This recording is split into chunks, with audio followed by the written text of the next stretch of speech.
It is a newer song. 2020. Really? This one there, the one.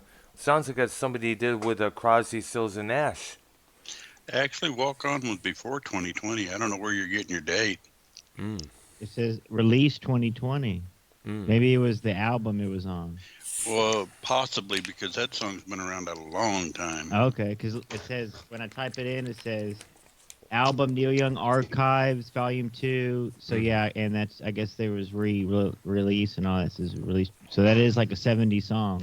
Yeah, it sounds like it. Yeah, it's definitely for sure. Yeah. Yeah. Well, in case you didn't know it, or you weren't here when I mentioned it, Earl. Yeah. That is Neil Young's answer to Sweet Home Alabama. Ah, okay, there. Let me guess. Yeah, no, there was somewhat of a feud between him and Leonard Skinner there. No? No, I was just telling them about it.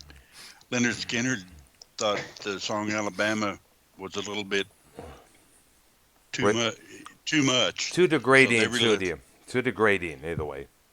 And they released Sweet Home Alabama, and later on, Young and Ronnie Van Zant talked to each other, and they both saw each other's point, and actually became pretty good friends. That's good to hear. That's good, because I always question that one line, I hope Neil Young will remember Southern Man Don't Want Him Around. Because originally I thought it was a take on the song Southern Man that Young did years prior to that, Well, it was kind of toward both of those songs. Yeah, I see. Yeah. Sweet Home Alabama was for Alabama and Southern Man.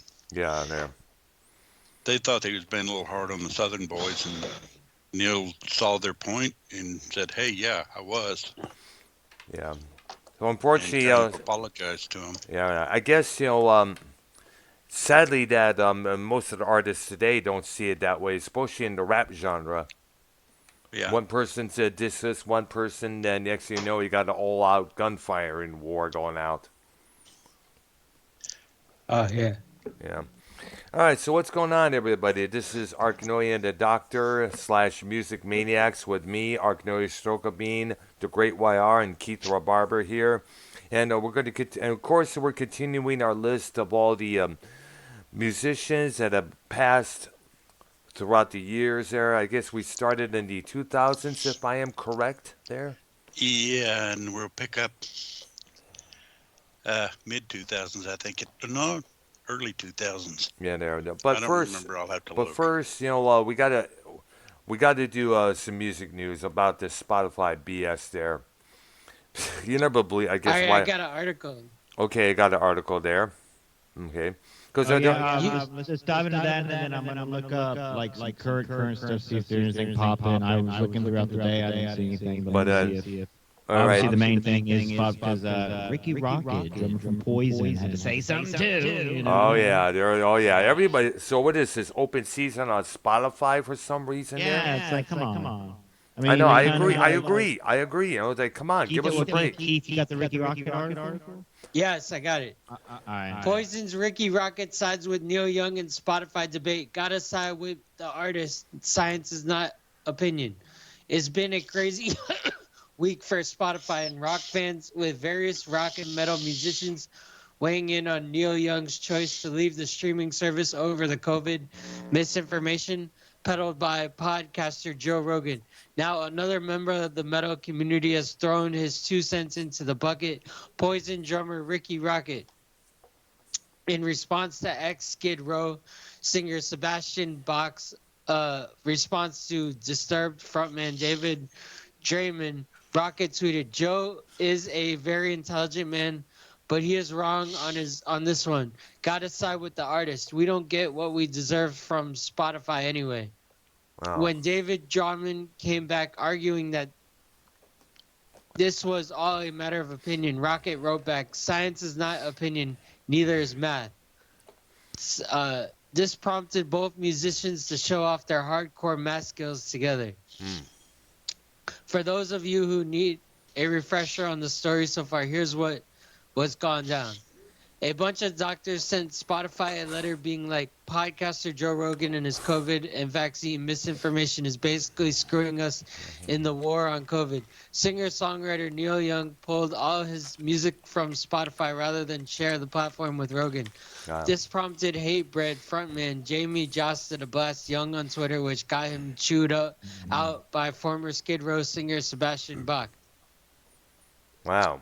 Spotify pulled Young's music because they just paid Joe Rogan more money than God for his DMT ramblings. Wow. Disturbed frontman David Draymond commanded Spotify, which also go Baz on his case. Folk singer John Mitchell also pulled their music Joni Mitchell also pulled her music in solidarity with Young. Spotify's market value dropped $4 billion, and their investors are a little edgy about all this controversy. Wow. Spotify decided to add a content advisory to COVID-related materials, which Rogan himself supports. Hopefully, one of the dudes from Bango Tango will chime in with his hella relevant opinion next. Wow. And now you realize, say you take a look on either Twitter or Facebook, mostly Facebook, and now the joke is on. You know, basically, I sent YR one of the examples of this joke here. It's a meme of Nickelback threatening to upload more music unless Spotify gets rid of Joe Rogan there. And plus now, I've been posted something on the Facebook, you know, with all these fictional cartoon bands. Who's next gonna remove their stuff from Spotify? The Banana Splits, the RG. I saw that video of the real quick sidebar because I don't forget. And YR, you gotta The Minecraft video. Yeah. It was a Queensryche tribute band you saw. Minecraft. Echoing. Yes, badly, I was gonna YR. say yeah. Am I echoing? Hello? Yeah, you are. You're echoing, dude. Oh, hello, testing. There you go, dude. All right, so the Operation Minecraft. Or the Minecraft. What was the name of the band? Mindcrime. It's a Queensryche tribute band out of Houston. Mindcrime. Yeah. You saw that recently, or that's the old video? Yeah, I saw that. This was from his past Saturday night. Dang. Yeah, that's at the Concert Pub North there. This is the first time I've been out in a club since the COVID struck us from behind. You know, keep that in mind. It was also the last place I went to before we got hit bad by the COVID-19. Remember that Motley Crue tribute group that I saw there called simply The Crew? Yeah. Yeah, so that was actually the first time ever I've been to a club, to a concert venue, and interesting enough, I kind of brought my Darth Vader COVID mask with me just in case I'm required to wear one, but nobody was wearing masks. Everybody was laughing, partying, drinking, having a good time up on stage.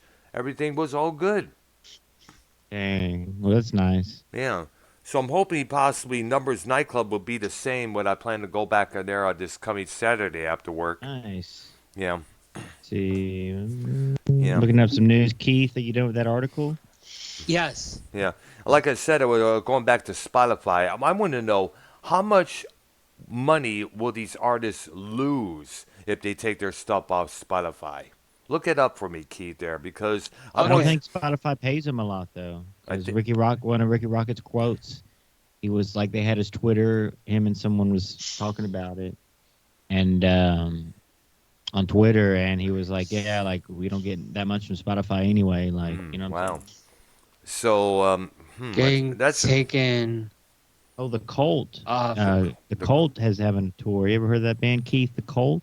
No. Oh, you should check them out there. Look up Sonic Temple. Look up the album Love. Look up She Sells Sanctuary. Look up Little Devil, Wildflower, a big favorite at the Ritz. Firewoman, a classic. Okay. That and Wildflower were the two favorite songs played at the Ritz in Roseville. Well, it says the artist is expected to lose 60% of his streaming revenue by pulling his catalog off of Spotify. All right, and how much of that in terms of money-wise? About $60, $80 or something like that, more or less? Each song? Or album, whichever there. I like to know. Interesting, because it always comes down to the money. Some of these artists out there who are doing this and probably don't care about money either way. Either they're selling their catalogs to other music services or big publishing companies. Either way, I expect probably Joni Mitchell or Neil Young to do the following, I guess, since they're not selling that much records of today, and the only main income they have is through touring. It doesn't say. Oh wow! But he said it's about to Wait, somebody. Spotify. Go ahead, yeah. Oh, 5 billion to music rights holders in 2020. What were you gonna say? Somebody what? I was gonna say, because I'm thinking, if you do this, since streaming services like Spotify, Amazon, iTunes are the main thing that people go to nowadays instead of the record stores there, unless Barnes and Noble or Walmart, where they have the new releases on vinyl and on some CDs. It kind of makes you wonder how much the artist is going to lose when they remove their shit from Spotify.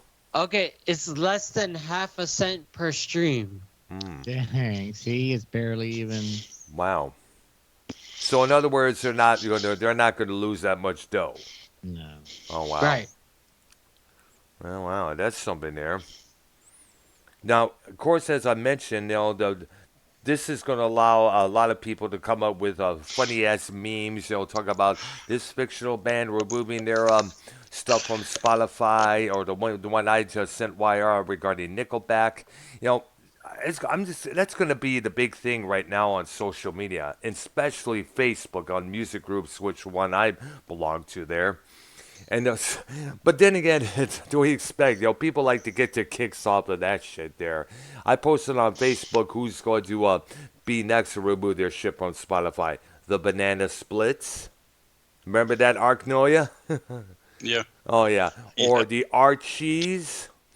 A cartoon fictional band that only had one hit song, Sugar Sugar. Or better yet, remember the Crop Super Show from the 1970s that ran on ABC, Ark? Yeah. Yes. Captain Cool and the Kongs. Remember that group there that hosted that show there? Look them up, YR and Keith. See what you think of this one. Kongs. Okay, look them up on Google or YouTube? Yeah, both. Captain. Whatever works for you. Captain Keith Cool. has YouTube Red, so he can look it up quicker. Right? Yeah, exactly. Yeah, Captain Cool. What? Captain Cool with a K, and the Kongs with a K is also. Okay. Okay, you will see what I'm talking about. Kongs. Yeah, exactly. This was put together group by Sid and Marty Krofft, the guys behind H&R Puffin Stuff, Lidsville. And I used to watch that show a lot on Saturday mornings because of Dr. Shrinker, Wonderbug, and my favorite, Electro Woman, the Dyna Girl there. Oh, yeah. Yeah. Who does? Oh. It did the spell check thing. Okay. Oh, yeah. It's always good to do that. Captain Cool. Cool with a K, and the Kongs also with a K. Primetime preview of ABC's 1977 Saturday morning schedule with skits and musical performances by Captain Cool and the Kongs, the Croft Super Show, Hardy Boys, Sean, Cassidy, and Parker. And they also had on that thing there, a Star Wars villain, Darth Vader, was also on that bill. I guess he was going to make an appearance, I guess. I remember seeing the TV ad for that on the Google Images there. So I went to YouTube to find that section where Darth Vader actually appears, but no can do, I guess. Now, I guess they probably took that away because now Darth Vader is so hot and massive with this massive Star Wars crowd there. But back then, it was like, something to see there, It was like a regular character, whether it's Superman or Wonder Woman there. But that was back then, This is before we got to know him as the evil Sith Lord as we all know him now. Okay, enough of that stuff there. So it looks like, and I said this last night in the vlog, I'm not really interested in Joni Mitchell. I don't listen to her.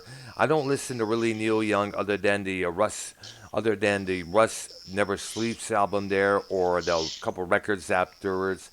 And who's running the vibrator in the background there? I don't hear it. I heard somebody there. It's not me. It's not YR? YR? Sorry about that. Yeah, I was like, Oh, Jesus. I think you found it. All right. Okay, so either way, I guess if I understand, you're not going to lose that much money on Spotify since touring is your main revenue source, your Yes. main source of income for many of these groups here and all these artists here. And I'm probably thinking they probably are going to be next on selling their stock, their catalogs to other publishing companies as well, probably either Universal or BMG in the future there. But once again, oh yeah, I also mentioned Bruce Springsteen may do the same thing.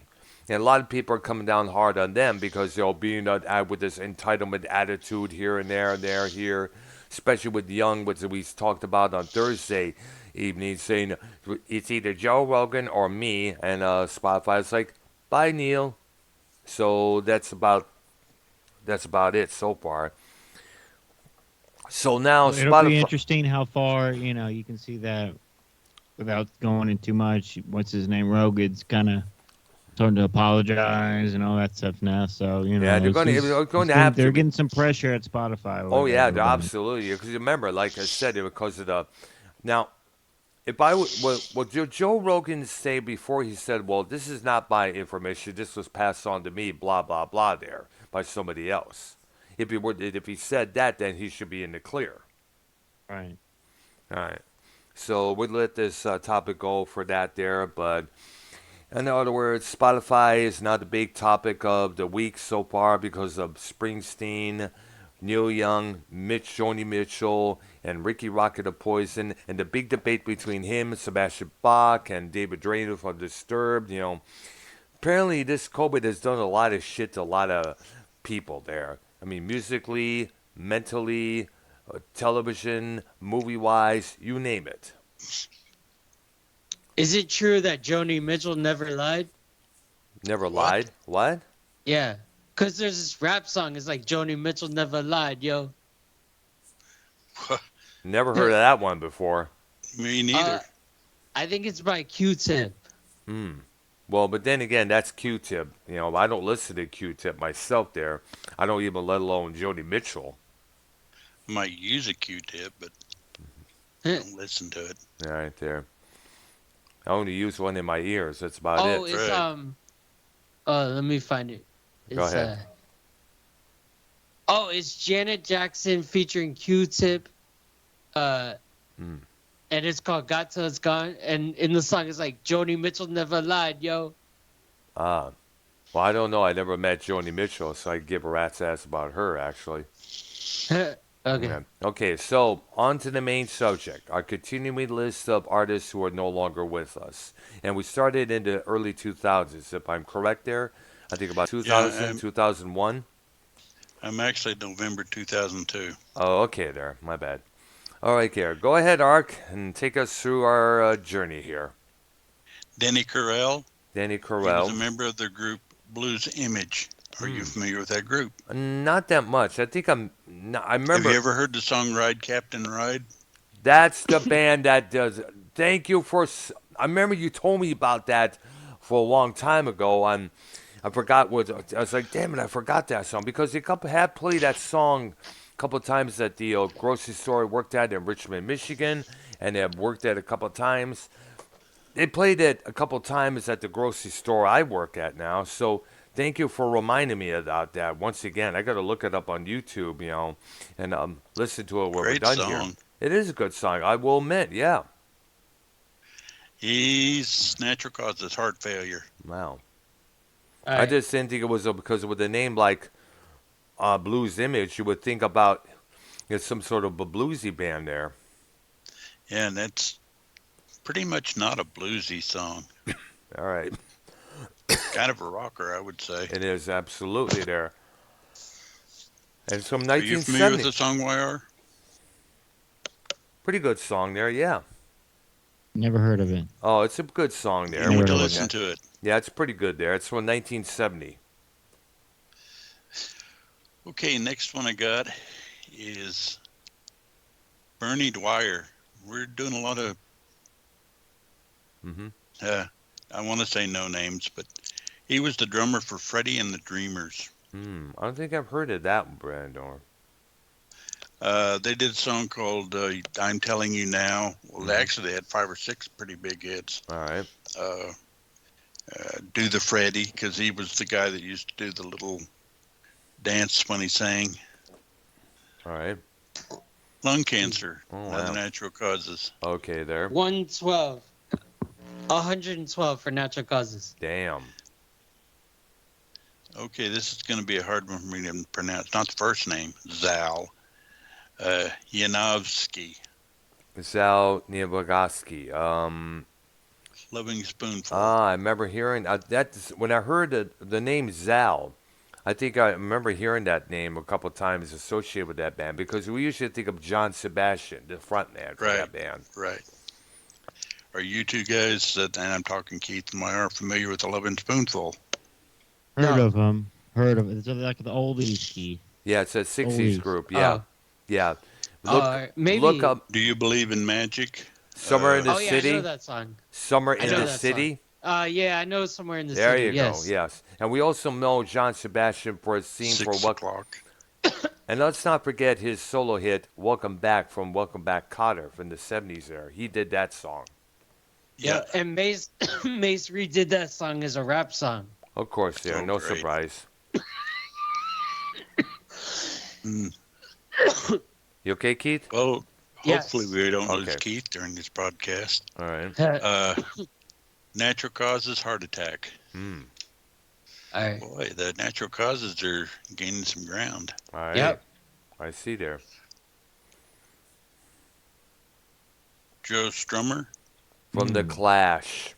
Yep. Yes, he was their front man for The Clash for many years from the day one. In fact, he was like, I guess you could say that The Clash were considered the most important band in the punk new wave movement there. They were one of the first groups to mix reggae rhythms into their music there, along with the punk vibes that they were showing out. I mean, we know their songs like London Calling, Train in Vain, stuff like Straight to Hell, Rock to Casbah, Should I Stay or Should I Go, which is the main one they play on the radio nowadays. Why, I don't know, because they have a lot of other good songs like Lost in the Supermarket, Clamp Down. That was another favorite there. Well, basically, it's almost a topic for another show. Yeah. But for some reason, the better cuts on albums don't get played as much as whatever. The radio stuff. But then again, that's how radio is. They'd rather shoe out the same old bullshit than give us something different because of the fear that they'll turn. Oh, if we play something different, they'll turn away from the dial. But basically is kind of form of spoon feeding us. And we're being spoon fed the same bullshit over and over and over until it gets to the point where most of us have got a ratchet taste in our mouth from that. Another natural causes. Oh yeah. Congestive heart failure. Yeah. Okay, let's see. All right. Yeah. Mickey Finn. That's a strange name. But we know who he is. He was the percussionist for T-Rex. Him and Mark Bullen. They recorded few albums together as a duo. Then they pick up some other members. They did a lot of. When we know T-Rex with songs like Danny and the Underworld, Children of the Revolution, albums like Tanks. Of course, we know the main album, Electric Warrior, and the hit song from that album, Bang a Gong, Get It On, still played on the radio to this very day. Yeah, and they had several other songs that album that worth listening to. The Jeepster. Yeah, oh yeah, another one. Mambo's Son. Oh yeah, Mad Donna there. That's another one there from that album. Yeah. The girl there was this lady I was involved in, not really involved with, kind of a friendship-wise involvement, I guess you could say. Her name was Lena. She's still back in Michigan, by the way, in the Southland area there. Shout out to her. She was massively big into T-Rex when I was hanging out with her around early '91. You know, she was looking up Mark Bolan this, Mark Bolan that, Mark Bolan this and They're that. in the Hall of Fame. Yeah, they are. T-Rex are. Of all the names that all the glam rock bands out there, I guess you could say T-Rex was one of the big ones of that era there, next to Roxy Music. Yeah. He's an alcohol-related liver problems. Oh, wow. And I would guess you'd call that, what's a hard one to classify? Let's see. Let's call it overdose. Okay, I was going to say that. Help. I was going to say that because, you know, when you go overboard on the alcohol, it's going to eventually do something to you. Either way, so it kind of qualifies as that. Yeah. Next one is a guy by the name of Maurice Gibb. Oh, yeah, from the Bee Gees. Yep. Yes, and you got to feel bad for Barry Gibb when you think about it there.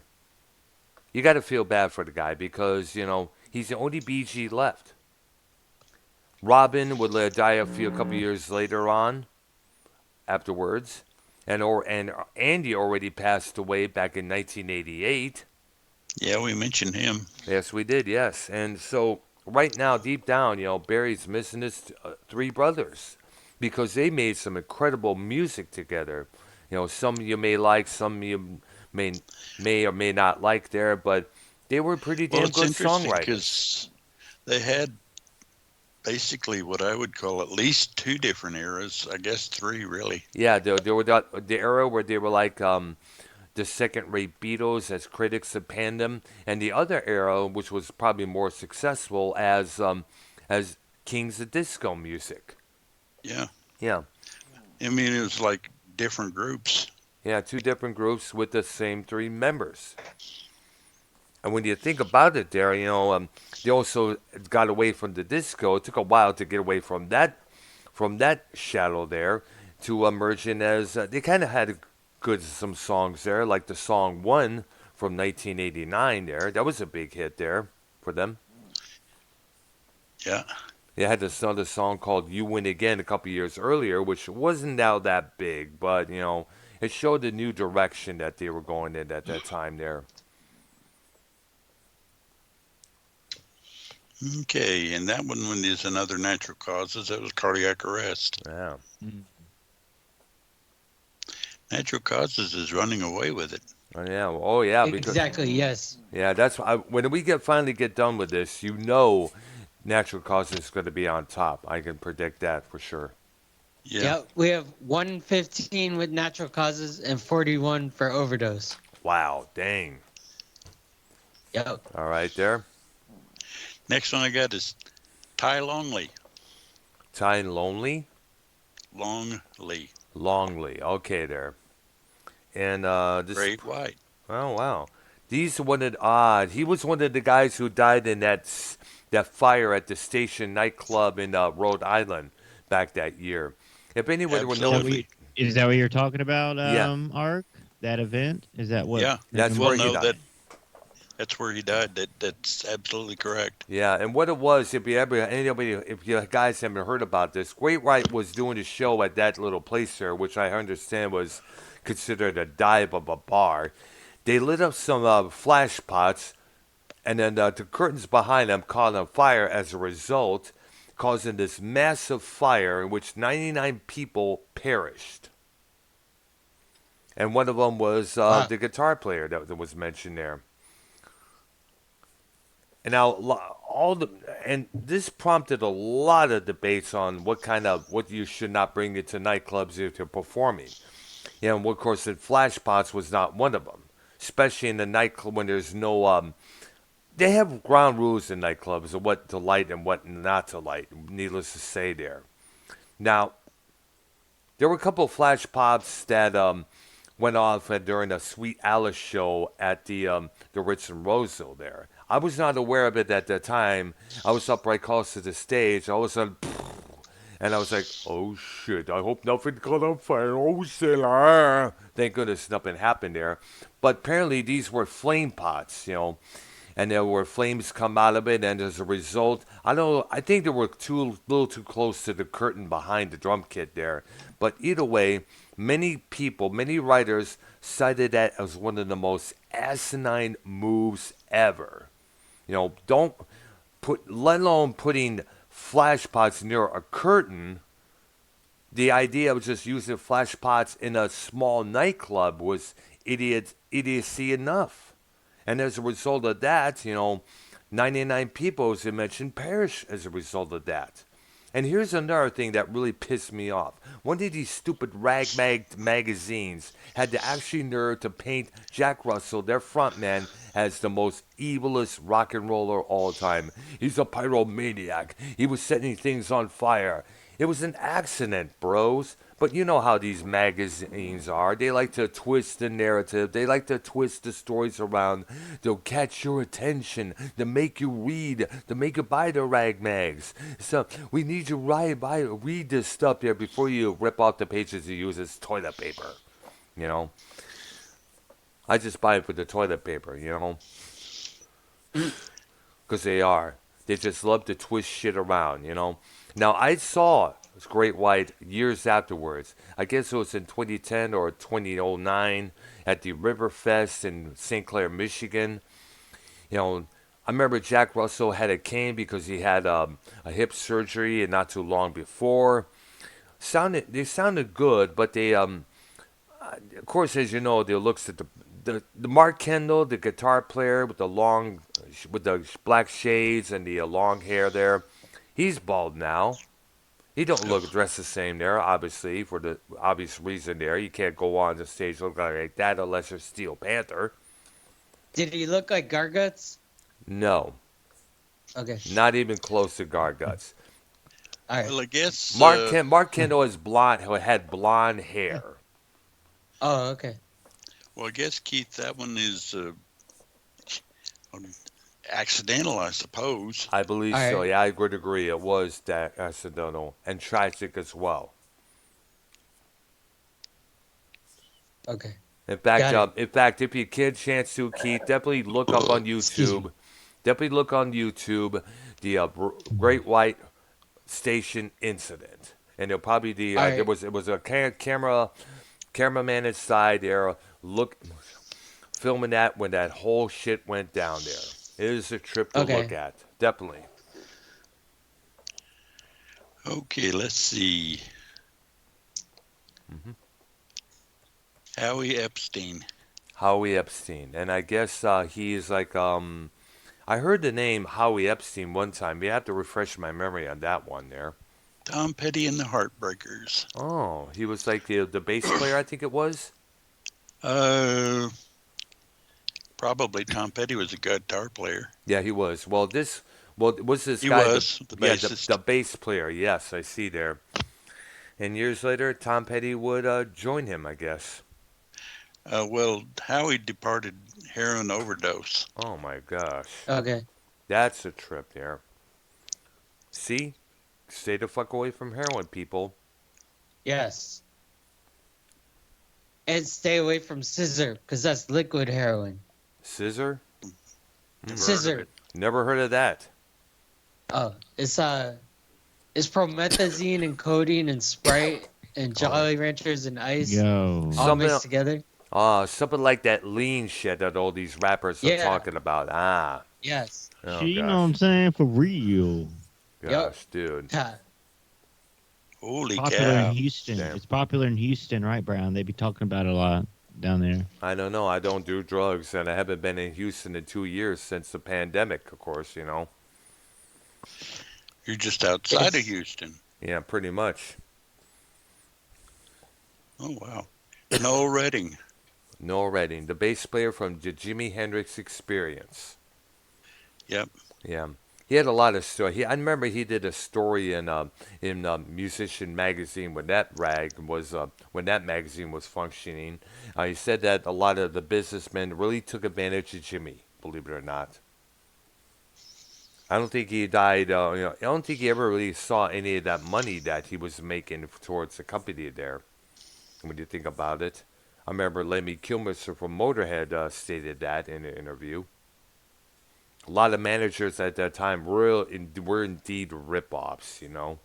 I mean, the only ones that really did a lot of justice for the groups were probably Brian Epstein of who managed the Beatles, and Peter Grant, who managed Led Zeppelin. And nobody fucked with Peter Grant. That's for damn sure. There, as big as he was, damn, bro. Mess with him one time, boom. You don't want to mess with him again.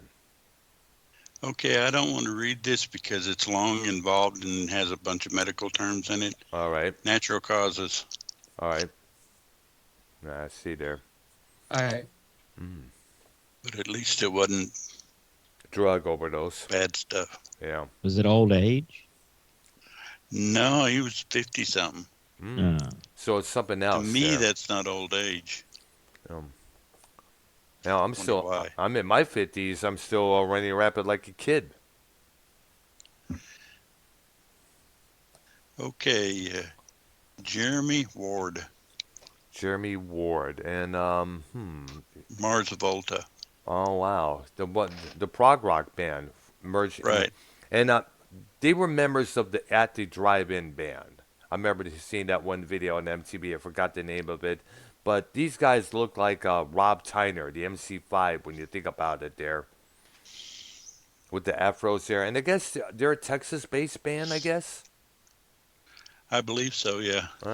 Because I remember hearing a lot Lars Ulrich of Metallica describing the Mars Volta as they were opening for Metallica one time, and Lars stated that that's the first song they performed was way long, and by the time they got to the second song, I guess it was about 18 minutes later, after the first, during the first song there.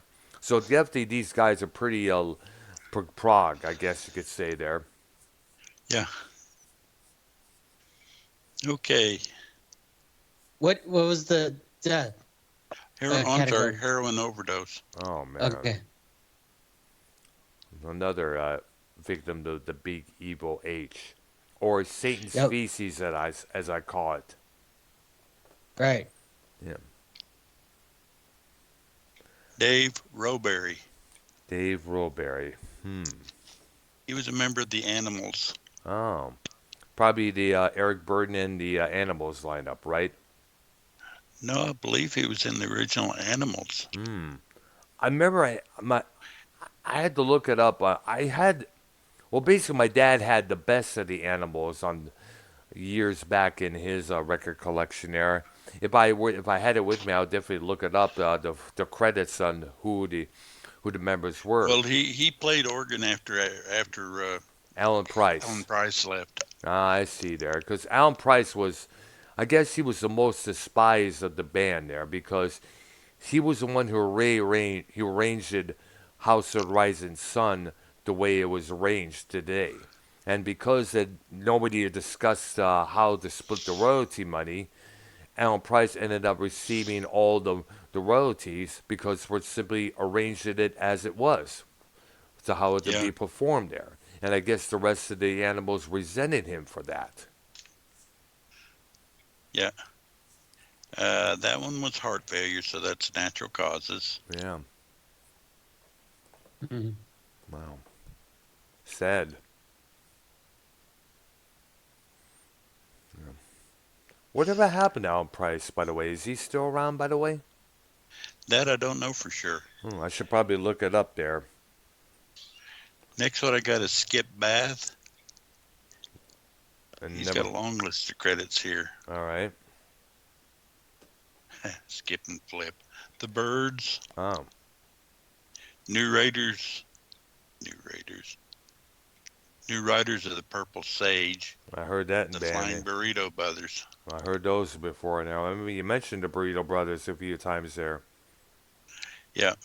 Oh, Alan Price is still around. He's 79 years old. Wow. Okay. That one is complications from Alzheimer's, natural causes. I see there. And he had not reached that. He's 69 when he did that. When he died. All right. Not when he did that. That sounded weird.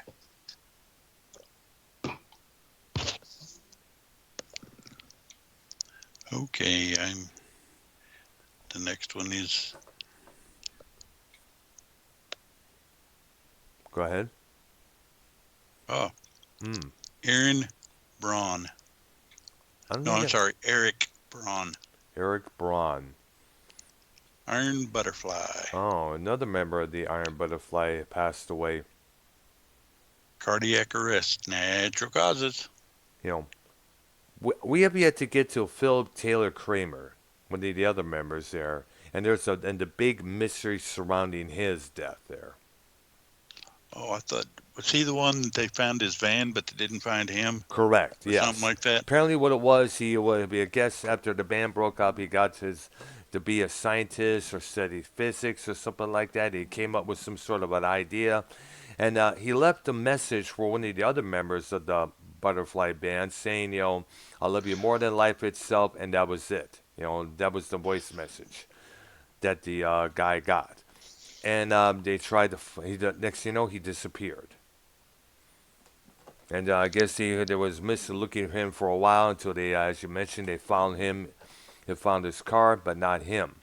And I guess now he's probably, I guess they either found him finally or presumed that he was dead or something like that. Yeah, I don't remember what the story ended up being. We got to look into that. We got to do an episode on that issue right there. And someone's making noise in the background. Keith? Oh, yeah, okay, I'll mute. Okay. Well, you don't have to mute, just tell everyone, be quiet. Yeah, do that. Or maybe I'd be like, shut up! Something like that. Next one I got is Dan Burney, bassist for Head East. The band who did that one song, Never Been Any Reason. The only song they ever played on the radio, by the way, there. Yeah, and they had 2 or 3 others that were minor hits. Yeah. But Get Up and Enjoy Yourself. Uh-huh. Oh, what was the other one? There were at least 3. I don't remember the third one off the top of my head. Wow. I don't know, like and that one isn't. Go ahead. Go ahead. Oh, natural causes, cardiovascular disease. Okay, Keith. Cardiovascular, what's that? Something heart related, I guess. No, the word cardinal. I asked Keith, not you. No. Well, I was just giving my idea there. Keith knew. He's mute right now. Oh, that's right. He has noise in the background. And, next one, Tony Jackson. Sorry, I didn't know. I didn't know I was on mute. Sorry. It's heart related. Right. All right. Tony Jackson. He was a member of the Searchers. Cirrhosis of the liver, and generally that's caused by drinking. So does that qualify as overdose? Since it just said cirrhosis of the liver didn't go beyond, we better call it natural. Okay, there.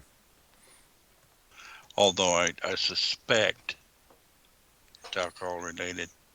Do you we should probably put up a list of alcohol-related deaths on there, I would probably say, because a lot of these artists have died from that. Well, yeah, but we've already gone through so many that it'd be kind of hard to backtrack. That's true. We'll just have it as natural causes. All right. Okay. All right. And well, I had a thought, but it left. Oh, Searchers. Do you know of any of their material? No, I do not know, unfortunately. I know we mentioned about a couple times in our garage rock.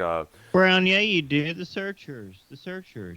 No, Mid to late 60s, and they had a ton of hits. Yeah. Right. Brown, come on. Here. I never really had any albums Don't by the Throw Searchers. Your Love Away, Needles and Pins. I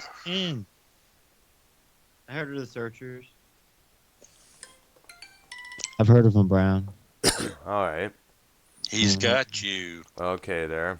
Hold on, I got distracted. That's some stupid, it's kind of bullshit they got this time. Let me try this again. Now, go ahead, guys. It's stupid voicemail. Oh. Warren Zevon. Have we heard of him? Yes, we have. Werewolves in London, one of his big hits there. Oh. We all know he had his last studio album had featured many guests, including Bruce Springsteen and a few others there. He knew this was going to be his last album because he was already diagnosed with that fatal condition there, which name I forgot. So mesothelioma. Yeah. And he was considered one of the guys who put a lot of sarcastic humor to his music there. Yeah. There was one really big one. I'm trying to remember the name of it. Well, besides the Werewolves of London. Yeah. Which Kid Rock sampled for his, along with Sweet Home Alabama, for that one song called All Summer Long, which I remember which I heard continuously on the radio there, unfortunately. It's a still good song though, Brown. Come on, you don't like? No, I don't like Kid Rock. I'm sorry. Do not like Kid Rock. I never liked Kid Rock when he was a rapper either. Me and Brown, that's me and Keith's one of our favorites, right, Keith? Big Kid Rock guys. Oh, and that's a Natural Causes, Keith. Yes, it's he has one of our favorite songs. Don't Tell Me How to Live. I don't think I heard that one. It's brand new. Oh. I mean, it came out like a couple months ago. All right. Yeah, new song, We the People, Keith. Remember that one? Yes. That came out like a month ago. Okay, before this turns into a Kid Rock show, Johnny Cash. Oh my gosh, the Man in Black, the icon, respected by many others. Quite a guy. Snoop Dogg even said that Johnny Cash is a bad motherfucker.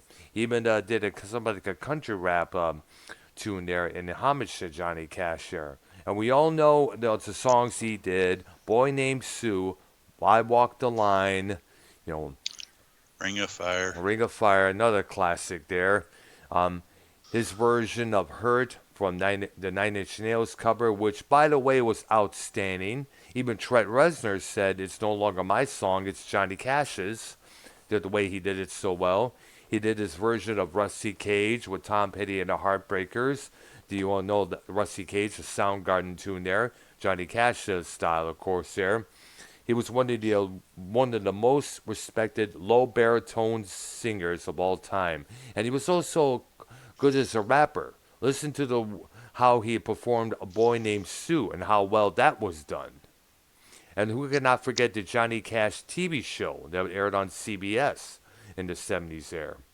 He was also a member of the Highwaymen, a four-man project featuring him, Chris Christopherson, Willie Nelson, and I guess Waylon Jennings, if I'm correct. Sounds right. Yeah. They released a couple albums in the 80s. Is Johnny Cash dead? Yes, he died. We just talked about that. Yeah, 2003. Next to John Ritter. Complications from diabetes. Wow. Okay. What are you, 71? Yeah. And that's Natural Causes. And he also died around the same time actor John Ritter died. Remember him from Three's Company, the Problem Child movies? He did a TV movie which he starred as a Vietnam veteran with diagnosed with Agent Orange. I forgot the title of it, but it ran on the NBC network in the 80s there. It was a drama, kind of like a Law and Order type of feel there. Well, it's interesting because John Ritter was probably one of the best comedic actors that was a natural, but yet he could do other things. Yeah, it's true there. I mean, remember Bill Murray did a movie called The Razor's Edge that came out after Ghostbusters and was billed as his first serious role. Jim Carrey did the same thing with a suspense movie called The Number 24, I think it was called. Yes. But those movies, I know, but those didn't really do that well because people see them as comic actors, I guess. Yeah. Okay, next one I got is Sean Lane. Sean Lane. He was a member of Black Oak, Arkansas, guitar player. Jim Danny's old band there. I guess Jim Dandy's the only original member of Black Oak, Arkansas out there, if I'm correct. You absolutely don't know that one. Um, Severe lung complications. all Keith, right. look that up real quick, please. Okay. Look what up. Look Black- what up. Jim Dandy and Black. right. If Jim Dandy is the only original member of Black Oak, Arkansas. And you got a natural causes to put on your list. Is it Dandy? Right. Yes. Is Jim Dandy part of Blackwood, Arkansas? No, he's not. He was the lead singer. Yeah. Is he the only original member left? All right. Is Jim Dandy the only original member? Yep. Mm-hmm. Member left. Of Black Oak, Arkansas. There's a Wikipedia on him.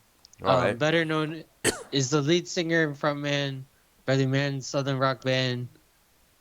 Let me skim through this. Mm-hmm. Black.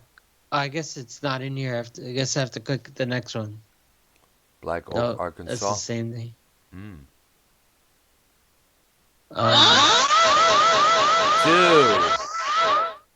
Dude, what the fuck, man? That freaked us out.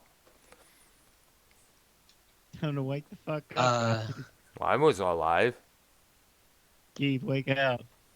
Oh, am I sleeping? What? No, we just want to make sure you don't fall asleep. Well, Okay. he's looking for Jim Dandy.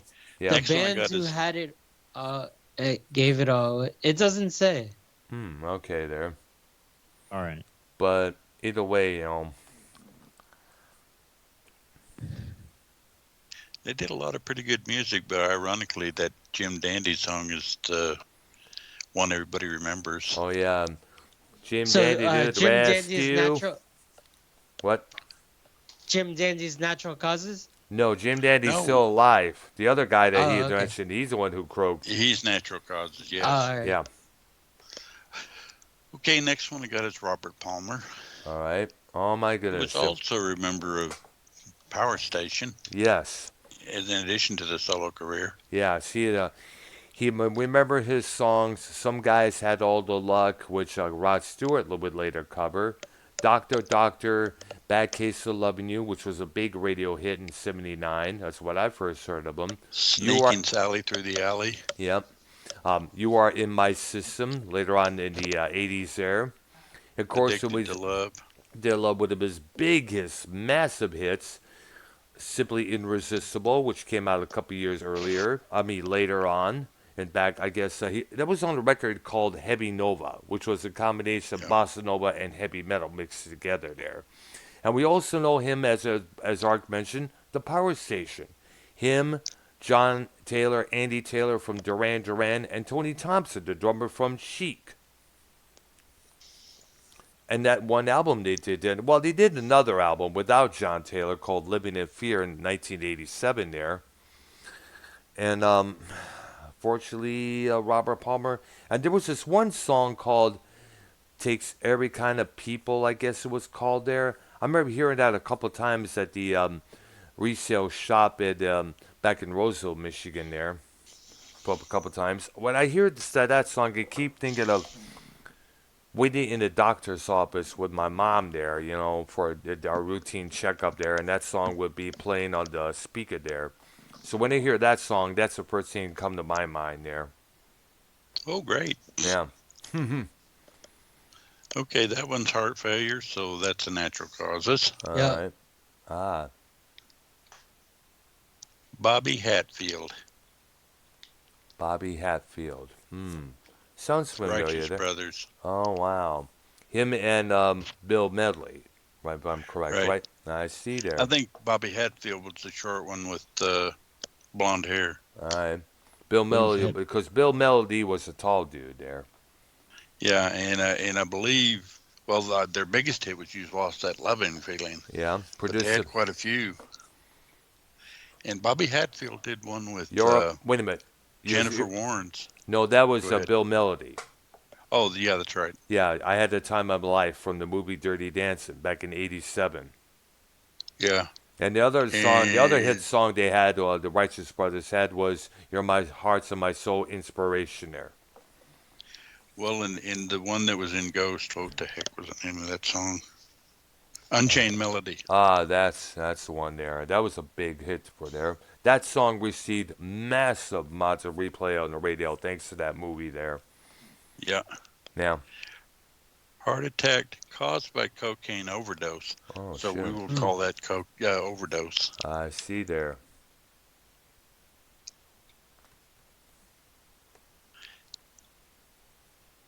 All right.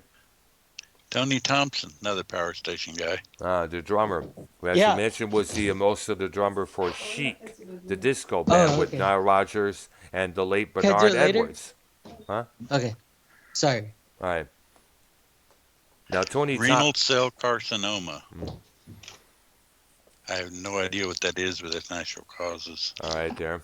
And let's not forget, Tony Thompson, along with Phil Collins, took over, was both the drummers for the Led Zeppelin reunion at Live Aid back in 1985.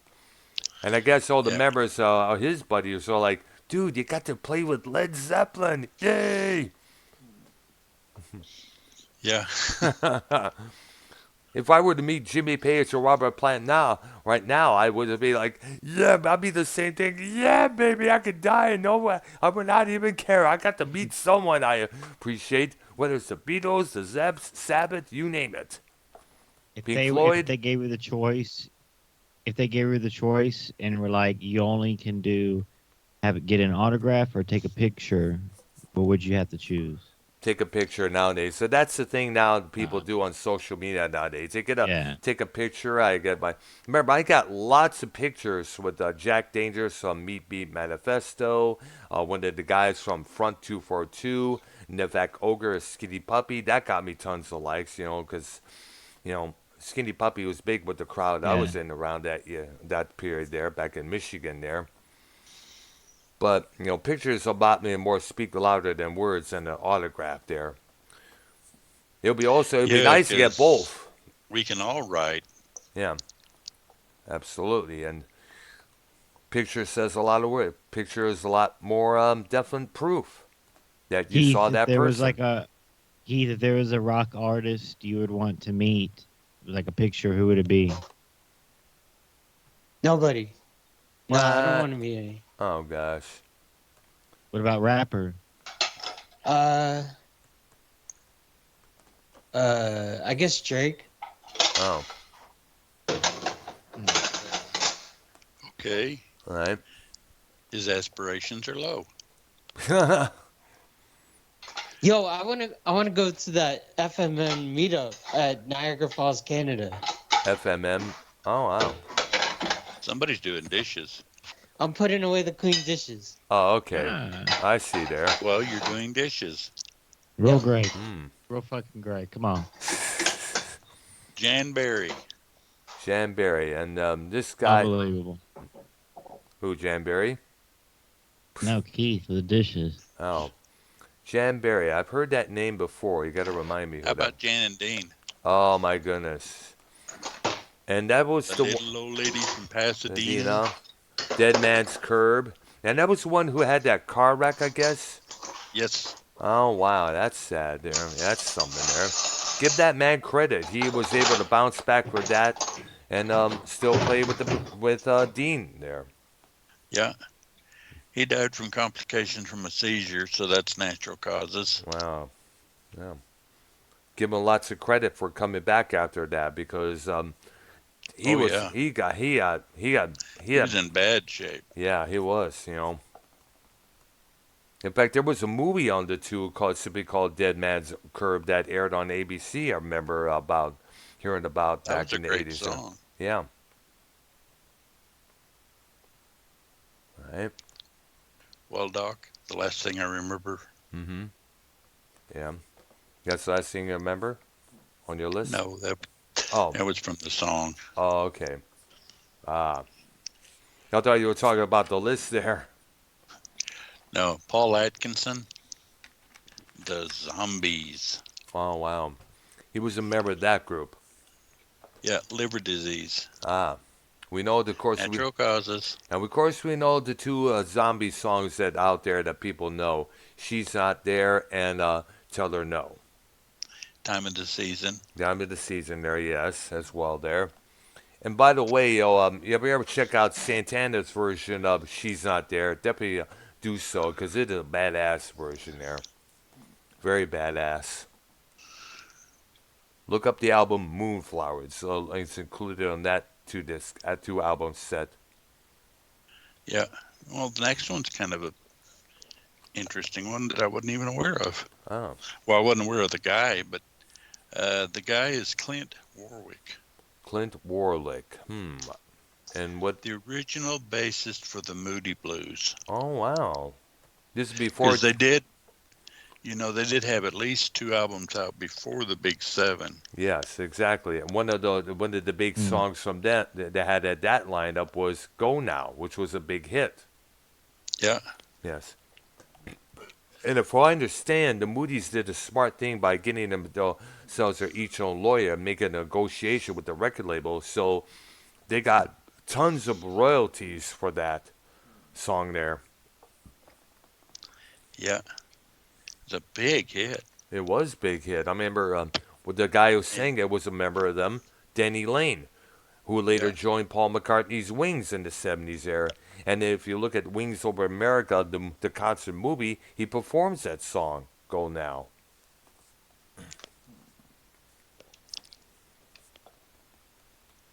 All right. Okay, sorry about that. I lost track. Okay, there. Me. All right. It'll come back.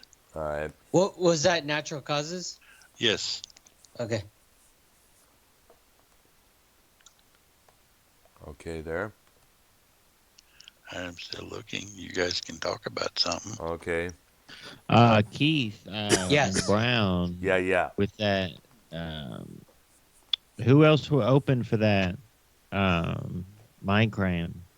There was on. I'm not too sure. Minecraft.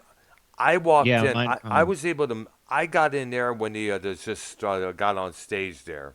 So remember, for free. It was free, or you had to pay. I had to pay. It was about $15. So Silent Lucidity. That was their first song or their last song they played? No, it was the middle of the set there. Their last. Okay.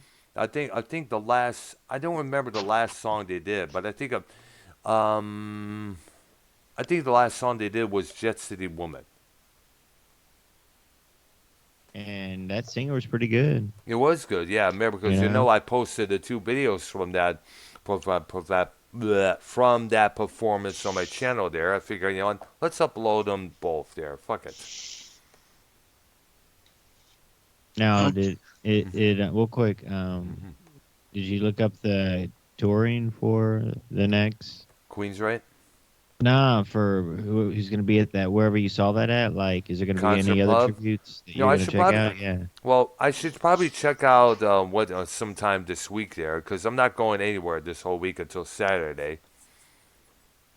You know what I That would be cool. Like, if you did that every weekend, like, for the content, and, like, we can discuss it on the show and stuff. You know. Well, I always I did get a lot of performances from both Numbers and the concert pub there. I remember there was a Black Dog, a tribute to Led Zeppelin. I uploaded their version of Heartbreaker on my channel.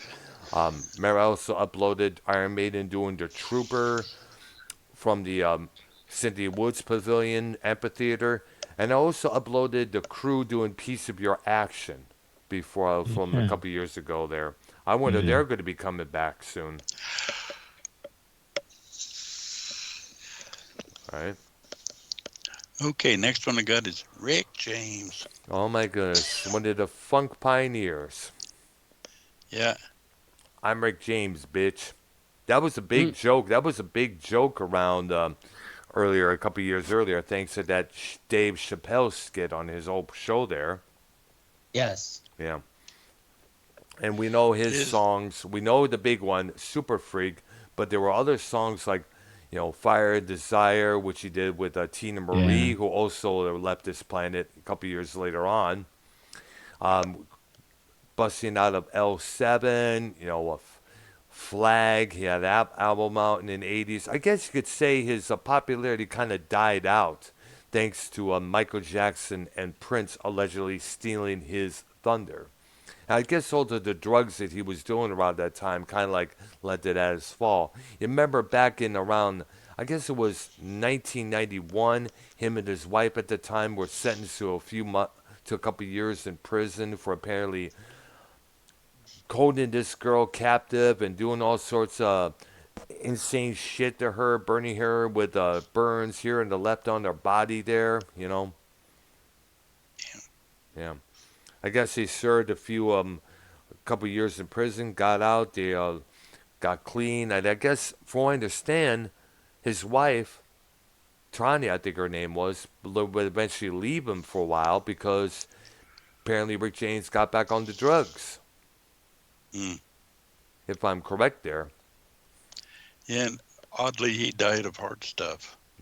Heart related. So it's cardiac arrest, something like that there. Yeah. So I guess natural causes because it doesn't mention anything else. All right there. Next one I got is Laura Branigan. Oh, we know her, the song Gloria from 1982. Yeah. I guess it was a big favorite in the gay clubs there for what I remember hearing a couple times. She also had that big one, Self-Control. And she also had, Solitaire, which was another. She was mostly a mainstream soft rock artist when you think about it there. Right. And sad because she had a very damn good, powerful voice. Yeah. Cerebral aneurysm. So we're talking natural causes. All right there. Okay, next one I got is Carl Wayne. He was a member of a group called The Move. Roy Wood's band. This actually, Sue, to really rephrase that, this was the band that both Roy Wood and Jeff Lynne and Bev Bevan would create the Electric Light Orchestra from. Yeah, because Roy Wood was a member of ELO. Yeah, he was. The first album. Yeah, the album No Answer. In fact, if you have anybody who has any copies of that album, in England it was originally called Electric Light Orchestra, but here in the States it was titled No Answer for some dumb reason. I don't know. I guess Rebecca said, "What's the name of the album?" And the person replied, "No Answer." And I guess they figured, "Oh, that must be the title." It wasn't supposed to be, but either way, it was entitled No Answer. And that's got some good stuff on it. Good 10538 Overture. Yeah, good and badass song on that album there. The rest of mostly is stuff in the vein of Eleanor Rigby. Either way, I remember I played it one time at my previous job, and one of the cooks is like, "That sounds like Eleanor Rigby when you think about it." There, well, it kind of had that feel to it when you think about it. It was one of the first emergence of an actual rock band with an actual orchestra backing up on all the songs there. Yeah. Yeah. Okay. Gee, I should have been busy looking for the next one. All right. Okay. But I wasn't busy. That's understandable. Oh. Louis Satterfield. He's a member of Earth, Wind, and Fire. He's a question mark. Unknown. Wow. All right. What about Maurice White? He died in the 2000s. I'm correct as well there, I guess? Well, if I don't skip him accidentally, we'll hopefully get to him. All right there. Because he was like, so I guess it's Philip Bailey and some of the original members. So still forging ahead, I guess. Did I give you the Carl Wilson? Carl Wilson. Yes, you did. No, I mean the cause of death. Oh, so the Beach Boys? I think you did. No, I don't know. Carl Wilson. The guy we just talked about, remember the move. Oh, yeah. Esophageal cancer. So he's a natural causes. All right, there. And esophageal, that's kind of like lung related or breathing related. If I'm correct. It's your throat essentially. Yeah, I know. That's why I figured by the term philosophical, you kind of gave me that impression there.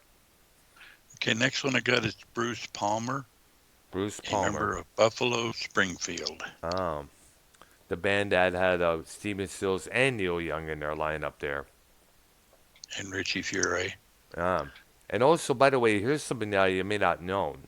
Neil Young was the once with the band with Rick James. Yeah, I've heard that. I don't remember the band or anything about it, but I'm I looking have it up heard that. right now. Now that you mentioned, I'm going to look it up right now, dudes. Definitely. Okay, and for Keith, that's heart attack, so natural causes. Okay. All right. All right. And you're looking something up. All right. As well there. Got to see what kind of band information, because this is, if we were, I should probably find a photo, put it in the Skype chat here or there. Go ahead. Well, you're still looking something up, right? Yeah, go ahead, but don't worry about me. Right. Terry Knight. Terry Knight, the manager who was the he manager for the Grand Funk Railroad, the Pride of Flint, Michigan. And he started a group called Terry Knight and the Pack. Yes, I remember seeing that album there, and one of the members was Don Felder, the drummer for Grand Funk Railroad. Don Felder? Yeah, Don Felder. That's right. Don Brewer, my bad. Duh. Don Felder was with the Don Eagles. Felder was the Eagles. Yeah, I would say, like, what the fuck were you thinking, Earl? What the fuck? Okay, he was 61, but he was murdered by stabbing. Oh wow. Nice. I guess what I understand, somebody must have been after him for because what I understand, Grand Funk Railroad took Knight to court because they were not receiving their fair share of royalties. Apparently, Terry Knight was ripping them off left and right there. Yep. In fact, a lot of 70s artists were getting ripped off by the ass there, by their managements and promoters there. I mean, look at Ted Nugent, Bruce Springsteen, the band Boston, Peter Frampton. They were getting ripped off by their management left and right. Even Ted Nugent.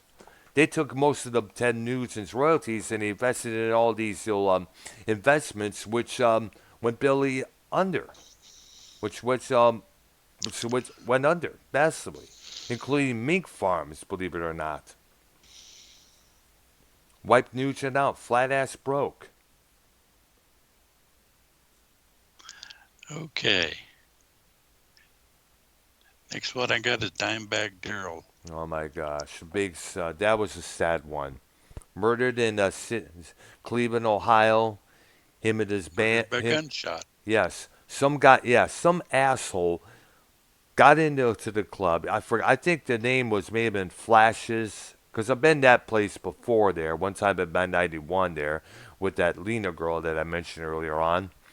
And apparently him and his band Damage Plan, which featured his brother Vinnie Paul Abbott, they were about to go on the stage. They had released an album called Newfound Power. They just released that release. They were going to go ahead on stage, and all of a sudden, bam, bam, bam, a couple of shots fired. And people thought it was actually part of the show there. I thought it was an introduction there, because you know how bands like to play these little recorded introductions there. Right. And apparently, people found out that Dimebag was shot dead.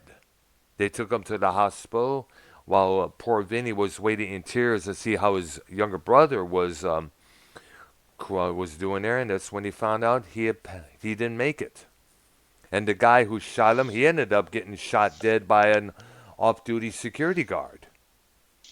And apparently, if I understand, the guy who did this was one of those psychotic, obsessed fans. And apparently I don't know if it was true or not, but according to one related story to this, the fan shouted out, "You broke up Pantera! Bam, bam, bam!" That's definite obsession. Exactly. And for the record, Phil Osamo kind of broke up Pantera with his drug addiction.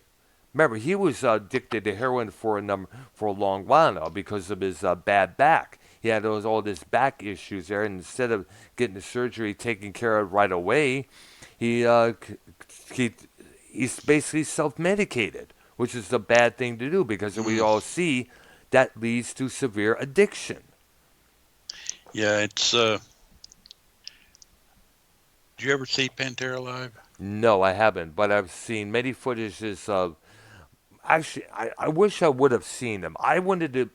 Me and my girl Nancy at that time.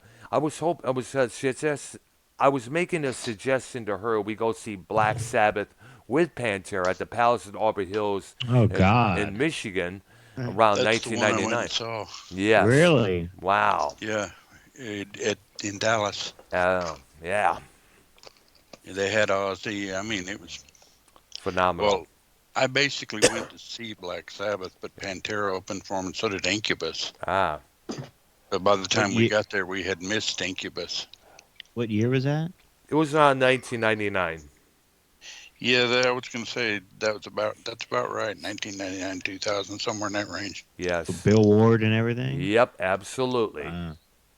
Yeah, it was Black Sabbath, but I went with a friend. The Black Sabbath.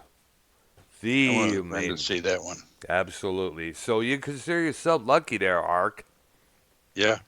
I only got to see Black Sabbath one time actually, back in 1983 when they had Ian Gillan as their frontman and Beb Bevan from ELO as their fill-in drummer at the time. Yeah. Yeah. Well, since this ended 2004 with Dimebag, Yeah. we've been on about an hour and a half. Stillness there, yeah, about close to 90 minutes. So I'm thinking, unless we got something else, this is a good spot. All right, there to right. call it a night for Yeah. now. Now, YR, Yeah. I was thinking about this, I was thinking about possibly sometime, we should probably, you and I should probably do a drama show focusing on drama outside of this community. I already did this couple of episodes with Minnesota Vikings and about this, but since we're not doing shows no more, I figured we could probably, you and I and Keith could probably do something. Now, we definitely like to do that. We'll definitely look up some research. I was hoping to do an episode about the downfalls of the porn industry, noting the situation with Peter North's ex-wife, accusing him of sexual assault. Talking about Peter North's ex-wife, I guess is still married. She alleged that Peter North, the 80s porn legend, would used to assault her and beat her a lot of times. And we also got to talk about what happened with Chrissy Mack and her ex-boyfriend, War Machine, the MMA fighter who beat the crap out of her. And also talk about that one porn actress, Dakota Sky, who was found dead at 27 from drugs. And of course, we got to talk about other things, including the situation with John Holmes. Well, if you're going to talk porn, then. Absolutely, man. Well, if you're going to be talking porn, I may want to go in on that. All right, there, yeah. No, I'm kidding. Oh, did you get those songs I sent you, Earl? Yes, I did. They're all the same. The Bullfrog Blues. Oh, God. The last one's actually Bullfrog, but Bullfrog, the performer I figured there. You'd get a kick out of those. Yeah, because, all relating to the guy who I guess has officially did leave YouTube, because this is the longest we haven't heard or seen from him since his departure. Because usually about a day or two he'd be back. Can't resist. Yeah. No, I thought you'd like those songs. I did. They were pretty interesting there, especially Roy Gallagher's version there. That's a little bit energized there. We would look at it there. Yeah. He tried to call in the Dave show yesterday. Really? Yes. Did Dave take his call? Did he get on the air? No. Okay. I No. guess Dave didn't want him on the air there. Yeah. Because he knew what would happen. Like, people would listen and be like, Bullfrog, you supposedly left the community. You lying sack of shit. Blah. Yeah. Or no, was that Saturday or why? Was that Saturday or Sunday? Yesterday. Oh, okay, yesterday. All right. Yeah. Dave's been doing a lot of driver dieters as of lately, I noticed. Yeah. One after right. It seems like they're better than ever. I love them. All right, there. I know the one between the fight between Latino Heat and Jacob RP was kind of cool there as well. As well as the Wire. Did you ever listen to the one where me, Vikings, and a couple others there were ordering dinners from Bullfrog as the waiter? Oh yeah, I think so. That was funny, dude. That was listening to. Of course, Costanza was up there at Bullfrog. There's what's this pubic hair doing to my burger here? Throw those kind of shots in there. Yep. Today Dave Rose was reviewing Joe Cronin. Yeah. So what kind of crap Crony was doing this time? He was just acting like a total victim. Of course. I don't know why people hate me and. Jesus Christ! Do we have to intervene with this guy like we did with Bullfrog multiple times there? A narcissist. Yeah. Jesus and then Christ, dude. And then Ken called in like right at the beginning, like after like 2 minutes of reviewing Cronin. Yeah. And Ken was on for like 5 minutes because I forgot what he said though. All right, gotta listen back there. Is Dave still alive, by the way, there? Yes. All right, there. I was going to say it'd be nice to have him join in on the call here, to hang out a little bit there, but he's too busy right now. No, I don't think he would want to do that. All right. He's busy right now. All right, there. That's understandable there. Yeah. All right. Okay, I guess we'll pick up, believe it or not, 2005. All Holy right. cow. Oh, wow. Wow, that went by quick there. No, I'm talking about, actually, that's slow. We only covered a year and a half. No. Oh, wow. Well, I'm talking about how much we're getting through the 2000s here, actually, the way. Yeah. We started in, I guess it was 2001, and we're up to 2005 now. So I guess the next episode will probably be, by the time we get done, it'll probably be 2010. We'll get through the 2000s. Yeah. Hopefully. Oh, yeah, at the beginning of the Drama Diner, Devious Dave Rose was reviewing Joe, and Joe's like, I guess everyone wants me dead. I guess I should go kill myself. Oh, my God. No. That's kind of one of the reasons I quit listening to him. Oh, my God. Joe, please give it up, dude. Brother, you're not going to kill you. Stop with the pity party. Yeah. It's boring. It's outdated. It's brown crust on your underwear, for crying out loud, dude. Give us a break. That's one of the few of the old crowd that used to listen to him anymore. Oh, yeah, because they're sick and tired. Because one, his stuff has lost its momentum, and two, he continues to blame other people. Yes. Look how many shots he has taken on all of us who left this show. Whether it's Drew, JB, Ken, me, Tommy. Yeah, and then it was either Ken or Dave. He had an idea. Oh, it was Ken's idea. Like all of Joe Cronin's former co-hosts should just get on one call and like talk about it or something. I don't know. Well, I already. Definitely got. You know what? If they do that, let me know, because I already said my piece about the whole situation. I already gave my feelings many times before. How he portrayed me as a psycho killer in that one video that Bozy showed me. When you think about it, we all all of those guys I mentioned. Gabe Good helped out with great content for that channel there, or one of his channels there. He's got about 5 of them. 5 if you want to. Like, he dove into some stuff with you, but like... Who, Joe? Yeah. Stuff.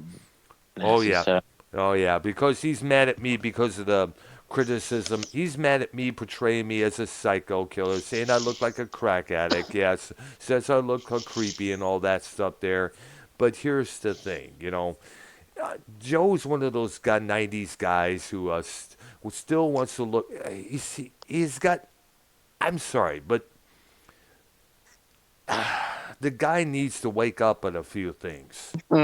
He needs to wake up on a lot of things. I know I've said that a few times in the past, but he needs to. He True. definitely needs to because, he's going to lose a lot of followers. He's going to lose a lot of subscribers. He's going to lose a lot of momentum. He's going to lose a lot, Then he'll have no choice but to get a real job. Because that's how he earns it. That's how he earns his paycheck through YouTube there. Yep. And the donations. Yeah, and he was talking about Devious Dave Rose's show from yesterday, but he never says Devious Dave Rose's name. Oh yeah. And you give but a couple you could just tell. You could just tell he was talking about the Devious Dave Rose show from yesterday. Oh yeah, we all know that because he never gives out the full names unless it's a couple others there, but he'll refer to Dave as that Canadian fucker there. But I'm sorry. Another thing, I've mentioned this many times before, not everybody's going to stay with him, but he expects everybody to stay with him forever. Yep. And when somebody leaves, he has an issue with that. And somebody brought up a good point there. I think it brought up to Ken, and I've started to notice this as well there because he spoke about this. His father passed away at a very young age, so I think deep down he has abandonment issues. Yes. Devious Dave Rose said that today. Yeah, exactly. Now, I lost my father in 2001. A lot of people had left me. That's kind of sad, that's people decide to depart from you because, you either get married or they fall in love, leaving me behind many times. So I can understand that issue there. But the thing is, you can't keep going after those people for departing. You got to move on with your life. You got to keep moving forward. Because if you don't, if you keep relying on the past, you're going to make yourself fucking sick. Yeah. Joe Cronin's dad died in 1992, and my dad died in 1992. Wow. My died in 2001. Yeah. A couple years before, actually a couple months before my girlfriend died. Yep. Yeah. Sorry. Yeah, thank you. But you know what? You got to move on. I'm still around. Yeah. I'm still living. Yeah. I'm still kicking ass. I'm still working. I'm still going places here left and right. But you know what? For real. I'm not fronting about it. I'm not having no issue with it here. But you know what? Yeah. Sad to say, but things like that will happen no matter what, Yep. Just got to have to accept it, I guess, Yeah. But in the meantime, what can you do about the guy? He won't listen. Yep. He won't pay attention. So let him be alone with his own devices. Yeah, I was actually thinking of calling up the drama diner tonight and saying, but I don't know. I might seem like a dumb person to say this, but I was gonna say maybe Joe Cronin is a sociopath, and that's why he always wants to hang around with Skunt. Skunty there, yeah. No, actually, what you may be on the dot when you think about it there. Yes. Because I guess Scott is the only the main individual that he kind of has left.